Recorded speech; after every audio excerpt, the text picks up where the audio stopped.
3 দশক ধরে আমরা সবাই এক মানুষকে দেখছি, যিনি কখনো রাজ হয়েছেন, কখনো রাহুল, আবার কখনো কবির খান বা ওম কাপুর। কিন্তু চরিত্র যাই হোক, তিনি আমাদের কাছে শুধু একজন শাহরুখ খান, বলিউডের কিং। যেদিন রাজ বলেছিল বড় বড় দেশোं में ऐसी छोटी छोटी बात होती रहती है सेनोरिटा, সেদিন থেকে বুঝেছিলাম ভালোবাসা মানে শুধু প্রেম নয়, সাহসও। তারপর এলো দিল সে, যেখানে হৃদয়টা ভরে গেল এক অসম্ভব আবেগে।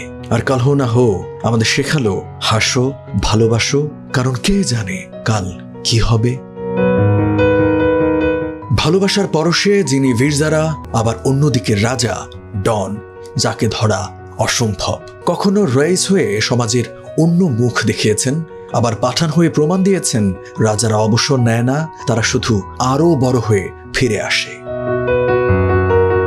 তিনি শুধু রোমান্সের রাজা নন, অনুপ্রেরণার রাজাও। চাকদে ইন্ডিয়া থেকে আমরা শিখেছি দল মানে পরিবার, আর হার মানে কেবল শেষ নয়, নতুন শুরু। 3 দশকের বেশি সময় ধরে কোটি হৃদয়ে রাজত্ব করেছেন একজন মানুষ। আজও তিনি দিলওয়ালে, আজও তিনি বাজিগার, আজও তিনি সবার কিং খান। শুভ জন্মদিন শাহরুখ খান।